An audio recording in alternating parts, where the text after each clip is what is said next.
तो यहाँ पे हमें एक पैरेललोग्राम दिया गया है ABCD, जिसमें हमें दिया गया है कि CE जो है वो बाइसेक्ट करता है एंगल C को और AF बाइसेक्ट करता है एंगल A को।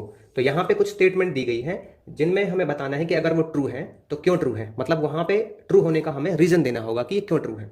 तो अब देखिए इसका यहाँ पे फर्स्ट स्टेटमेंट दी हुई है angle A is equal to angle C, कि जो यहाँ पे एंगल A है वो एंगल C के इक्वल है।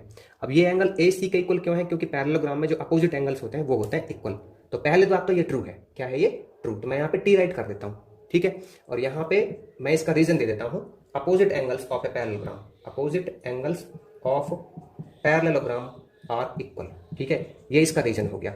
अभी लेते हैं यहाँ पे सेकंड पार्ट। तो सेकंड पार्ट में क्या कहता है यहाँ पे कि जो एंगल FAB है, ठीक है, एंगल FAB कौन सा, ये FAB, ये किसके इक्वल है, ये है हाफ ऑफ एंगल A के, ठीक है, एंगल A का हाफ। अब ये भी बिल्कुल ट्रू है, क्यों ट्रू है, क्योंकि इसने पहले ही बोल दिया है कि जो FAB है ना वो क्या करता है एंगल A को बाइसेक्ट करता है, FAB एंगल A को बाइसेक्ट करता है। तो यहां पे मैं लिख दूंगा AF जो लाइन सेगमेंट है क्या करता है, बाइसेक्ट्स एंगल A, तो इसलिए ये ट्रू है, ठीक है।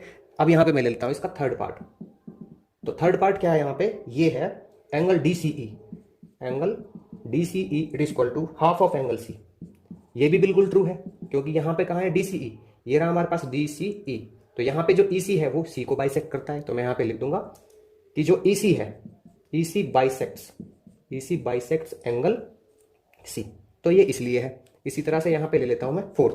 तो फोर्थ में हमें क्या दिया हुआ है कि एंगल FAB, ठीक है, angle FAB it is equal to angle DCE, कहाँ पे FAB ये रहा FAB और ये है हमारे पास कौन सा DCE, ठीक है, FAB और DCE।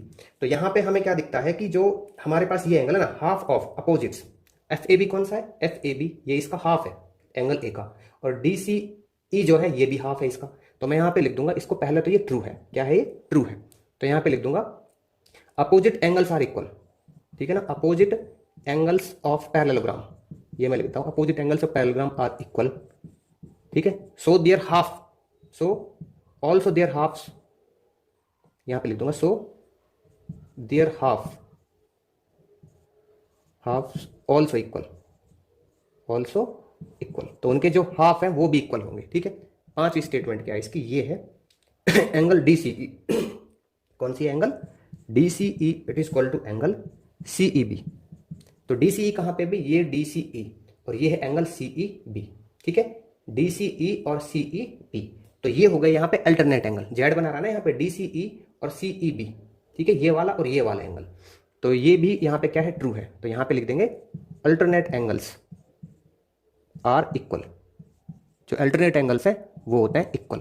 छठी स्टेटमेंट क्या है यहाँ पे, छठी स्टेटमेंट है angle CEB it is equal to angle FAB। तो भाई कहाँ पे है CEB ये रहा CEB, ठीक है ना, यहाँ पे ये एंगल CEB और ये है FAB। तो यहाँ पे हमें देखने पे क्या पता चलता है, देखिए हमें तो पता है कि ये पैरेललोग्राम है, तो यहाँ पे ये और ये साइड्स कैसी होती हैं, पैरेलल होती हैं, ठीक है, और ये साइड पैरेलल होती हैं, ठीक है। तो ये साइड जब पैरेलल हुई, ये साइड जब पैरेलल हुई यहाँ पे दोनों, तो ये इसकी कैसी लाइन है, ये है ट्रांसवर्सल, ये दोनों तो पैरेलल है और ये ट्रांसवर्सल है। तो यहाँ पे इन दोनों की जो पोजीशन है वो हो गई सेम, तो इसका मतलब है ये कैसे हो गए, कॉरेस्पॉन्डिंग एंगल हो गए। तो आएगा ट्रू और इसका रीजन आएगा कॉरेस्पॉन्डिंग एंगल्स, क्या आएगा corresponding angles are equal in a parallelogram, ठीक है, इसका ये हो गया। अभी इसकी कौन सी ले लेते हैं, सेवंथ स्टेटमेंट ले लेते हैं। तो यहाँ पे सेवंथ स्टेटमेंट ले लेता हूँ मैं, ठीक है।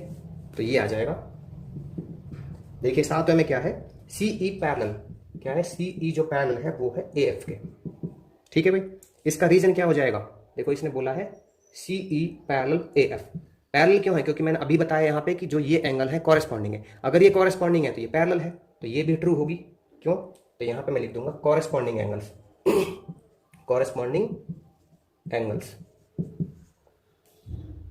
कौन कौन से, CEB, नाम भी लिख देता हूं मैं इनका, CEB and FAB are equal.